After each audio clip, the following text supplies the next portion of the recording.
There are many ways to pay for things. Credit cards, wire transfers, frequent flyer points, sticks of gum, cryptocurrencies, checks, if they're still a thing, and of course, cold hard cash.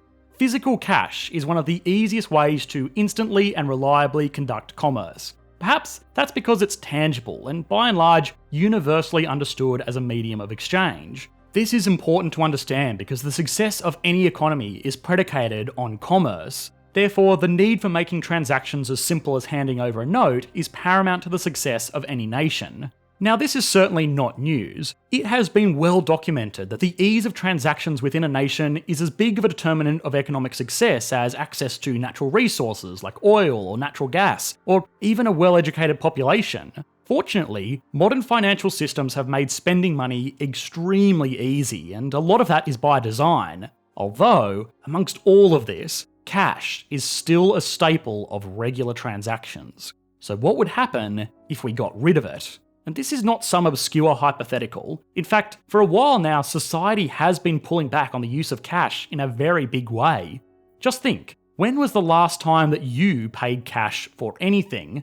For some of you, perhaps it's all the time, but for most, the ease of tapping a credit card or Venmoing some money makes these paper rectangles all but obsolete. The decline of cash is not all due to technology, however. Many countries have enacted laws making it much more difficult to use paper currency. The Australian government, for example, is expected to make cash transactions of more than $10,000 illegal. And the disappearance of cash isn't only affecting my fellow Aussies. All governments are naturally suspicious of large physical cash deals. Say you live in America, and instead of purchasing your $1 million house with a 30-year mortgage, you instead go into the bank with a briefcase full of cash. Sure, it would technically be perfectly legal for you to make such a purchase with paper currency, but you better be prepared for a whole lot of questions and probably face an audit. So, would going completely cashless really be that bad? Do governments really want to get rid of cash? And in our current world of negative interest rates, would getting rid of cash hurt people that just want to hold on to their money rather than having to pay a bank a negative interest rate for the privilege of doing so?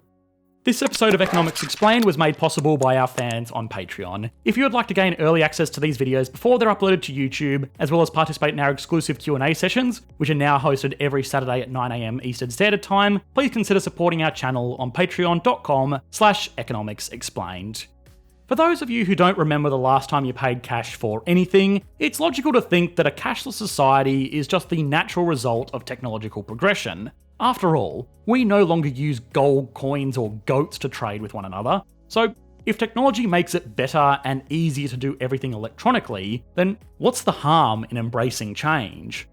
Cash is great, but from a consumer's perspective, there are far more compelling options. Consider credit cards, for example. If your cash gets lost or stolen or destroyed, it is gone. On the other hand, if you lose your credit card, you just order another one. If it gets stolen, you reverse the fraudulent charges, and you get all of this while benefiting from the ability to earn rewards like cashback on purchases or frequent flyer points. What's more, there's no need to be there in person to hand over a credit card like there is with, say, cash, which is particularly important in this day and age. After all, you can't send physical cash to patreon.com/economicsexplained. Of course, credit cards do have their drawbacks. If used irresponsibly and not paid off in full every month, they carry extremely high interest rates, often well over 30% depending on the provider. And even for those people that do pay them off in full every month, cards may be hurting their finances in a less obvious way. A 2018 paper published by the Bank of International Settlements found that there was a strong correlation between someone's credit card limits and that person's marginal propensity to consume. In plain English, this means that people are more likely to spend more of their money if they have a big credit card. Or even worse, lots of credit cards. But putting debt aside for the moment, what are some of the other problems with using a credit card? Well, it's actually right there in the name. When you buy anything with a credit card, you are paying with credit. In other words, a promise. A promise to the credit card company that you will pay back the sum that was loaned to you on time, or if not on time, then with interest. Cash or credit are terms that are often used interchangeably, but in reality, credit is quite different from cash. Functionally, this is very important in the banking world because free-flowing access to credit boosts consumption in the short term, normally at the expense of growth in the long term. So, as for the cashless economy debate, credit cards may not necessarily be a perfect substitution. Fortunately, we have debit cards, which can only let cardholders access the money that they already have, while still offering a lot of the same functionality of credit cards without high interest rates or a destabilizing impact on consumer spending in the debt cycle. This hybrid approach, if you will, combines the best of both worlds, the ease and functionality of a card with the reliability of cash. Problem solved, right? Well, not so fast. Because as it turns out, there is one major thorn in the side of all of these services: merchant fees. So far, we've only considered a cashless economy from the perspective of a consumer, but of course, the supplier is also a very important part of this equation. Card providers like Visa and MasterCard make a good portion of their revenue from merchant fees, which is a small fee that is charged to the business or merchant on all credit and debit card transactions made to the business. And by small, we're usually talking around 1 to 2%, which depending on a variety of factors might not actually be small at all. For viewers in the United States, this merchant fee can be as high as 2.9%, with an added fee of 30 cents on every single transaction. That can be particularly expensive, especially for products with low price tags. For example, say you run a small bakery and sell a cup of coffee for $5. The 30-cent fee that is charged to your lovely bakery is actually slightly more than double the 2.9% merchant fee, or 14.5 cents. So all in, the total fee charged to your modest bakery for processing a mere cup of coffee is 44.5 cents. Or, put another way, almost 9% of the entire purchase price. Keep in mind, that bakery still needs to consider the cost of goods that they are selling, plus all of their other expenses like store rent, staff wages, and utilities. As a result, businesses pass this merchant fee along to consumers through higher prices. In a way, this is a credit card company saying to one of its users, "Don't worry, it's okay. Here's a piece of plastic that you can use to borrow money from us, interest-free for 30 days, 55 days, and to incentivize you to do so, we will actually reward you with airline points or other cool stuff. And don't worry about how we're going to make money, because we're actually just going to pass this expense along to the merchant, who is in turn going to pass it along to everyone." This is a negative externality, where otherwise innocent and uninvolved consumers who just want to pay with fair income cash are forced to pay more to cover the expenses of those who are paying on their cards. Thought of another way, this is effectively socializing the cost of credit card rewards points through higher prices at the checkout for everyone. If a nation was to uniformly adopt a cash-free economy, these merchant fees would not only be more pervasive, but also more expensive, as these companies would control an oligopoly on exchange. So, if credit cards and debit cards create their own societal problems due to high transaction fees, then perhaps other technologies are the solution. And if you've been to China in the past year or so, which I hope you haven't, you probably agree that technology might be the solution. That's because in China, making payments digitally has become a cultural norm. QR codes are literally everywhere, and that's largely due to China's ever-ubiquitous smartphone apps, WeChat and Alipay, which dominate the payment industry on a scale that is truly unprecedented. To put it in perspective, credit card payments in the US totaled $4.1 trillion in 2019, whereas in China, mobile payments totaled a mind-boggling $41 trillion US, or more than 10 times that of the US. To give you a real-world example of just how widespread mobile payments are in China, street performers and even homeless beggars accept WeChat Pay. Now obviously, China has a larger population than the US, which naturally leads to more transactions, but even still, this should not detract from the scale of this massive digital economic ecosystem. Magnitude aside, these platforms break down many of the barriers that would ordinarily hold back a cashless economy. For starters, transaction fees are for the most part non-existent, and setting up infrastructure for accepting payments doesn't require going through the hoops and hurdles of setting up bulky payment terminals. Instead, it simply means downloading an app.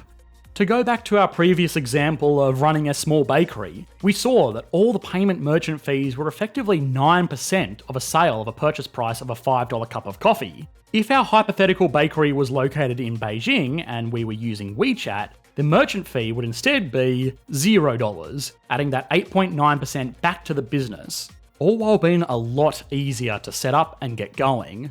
Of course, the next question is, how do mobile payment companies like WeChat Pay without any merchant fee income actually generate money to fund this service? And that is where things can get a little bit dicey. The first strategy is the most benign, and that is by tying WeChat Pay into the entire Tencent ecosystem, it makes it really easy for consumers to make payments on other Tencent-owned properties like games such as Fortnite or Clash of Clans, media, music, streaming services, or anything else that Tencent owns, which is basically everything. But of course, it's not a secret that the Chinese Communist Party maintains strict controls over data collection and usage, even in a company like Tencent, which is supposedly non-state owned. In China, if foregoing merchant fee income is the cost of acquiring vast amounts of individualised data pertaining to how their people are spending all of their newfound wealth, then that's a cost that they are more than willing to pay. Of course, this may sound scary, and that's because the Chinese government is scary, but it all highlights perhaps the biggest problem with a cashless society. It gives too much power to the providers. WeChat Pay is unlikely to ever take off in the Western world, and that's because most nations have a perfectly justified suspicion of giving too much information to companies located in China. Just look at the recent drama with TikTok. But a cashless economy, regardless of which government oversees such a society, would ultimately be at the mercy of payment providers. Money is designed to dictate what is produced in society by letting people vote with their wallets for products and services that they want more of or don't want more of. Cash, as in one of those paper rectangles, are one of the only truly anonymous ways of casting this transactional vote. Everything else, be it a credit card, a wire transfer, a buy now pay later app, or even WeChat, is handled by a private institution with a profit motive.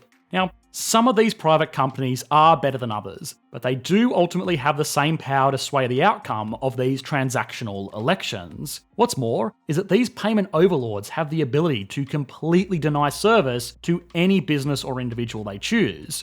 For example, let's say that credit card providers decide to no longer support the NRA and choose to stop processing donations to this institution. As private companies, they are fully within their right to do this, but in a world where cash is a thing of the past, this would mean that such an organisation would have no alternative way of receiving revenue, essentially putting the NRA out of business. Now, no matter what your opinion is about the NRA, and everyone has one, it should not be up to MasterCard to make this call. What's more, is that money in the system is at the mercy of the system. At the beginning of this video, we mentioned that the Australian government has announced plans to make it illegal for businesses to accept more than $10,000 in cash. The primary reason for this was that it would limit money laundering and other naughty activities, which in fairness is actually a valid point for having a cashless economy. The problem is that a lot of people are seeing this as the first step to a widespread limitation on the use of cash. Now, pretty much nobody in Australia is paying $10,000 in cash for anything, but that's actually beyond the point. It's more so about the freedom to be able to do it if you so please. If, for example, negative interest rates were widely adopted in response to, the largest economic decline in recorded history, then it might actually cost people money to keep cash in a bank account, making a mattress the more fiscally conservative depository institution. If there were legal limitations on cash, then people might just have to suck it up and pay for the privilege of having money. What's more is that long term, this might not even be a win for the government, and if such a large change was to happen, then it is going to be driven by those who have their finger on the printer. A cashless society would devastate the black market, as well as the whole shadow economy that we've already explored more in depth on a recent video. This would obviously be a win for the government, but not necessarily for the reasons that you would expect. Firstly, going cashless may help slow down serious criminal activities, but it will also stop more benign crimes. Things like cash in hand work on the weekends, or even paying people under the table would all be virtually impossible, helping to increase government tax revenue, easing the burden on those who actually do pay their taxes fairly. As for the more serious stuff though, when there is a will, there is a way, and if people want to trade illicitly or get paid under the table, they will find alternatives like cryptocurrencies or even gold. The robustness of the underground market aside, this would also mean giving up seigniorage, which is a fancy word for describing the profit that a government makes by printing money. A standard $100 US banknote costs about 20 cents to produce according to the US Federal Reserve Bank. That means every time the money printer goes brrr and a physical note is printed, the government is profiting $99.8. In 2018, the US government profited $80 billion just by printing physical cash. which on the scale of the US budget is admittedly pretty insignificant, but nonetheless, why would you give it up if there's no benefit to do so? Which, as we've seen so far, there may or may not be. Now, a question for all of you to fight to the death about in the comments section below. A sheet of paper, or more specifically a sheet of cotton, might only be worth a few cents before it goes through the money printers at the Federal Reserve, but when it gets spat out the other side, it will have a face value of thousands of dollars. So, is this genuine value-adding manufacturing? The march towards a future where paper cash has become extinct is something that has people genuinely concerned for valid reasons. We have gone from a society that trades in gold, to trading in notes backed by gold, to trading in notes backed by nothing, to trading in digits backed by notes backed by nothing. There were concerns and drawbacks to every step of this process, but it is possible that the ease and convenience of a purely digital financial landscape will outweigh the burdens. For now at least, it seems like the great economist Biggie Smalls was wrong, and more money, less problems is the status quo. Even if going completely cashless is only a hypothetical for now, it's still important for a society to consider these valid concerns. Not only because it may be more than a hypothetical in the not too distant future, but because it reveals a lot about the financial mechanics of the world that we live in. Hope you enjoyed the video. If you did, please consider liking and subscribing. This video was made possible by our patrons over on Patreon. If you want to have your say about what country or topic we explore next, please consider supporting the channel like these awesome people did. Thanks guys, bye.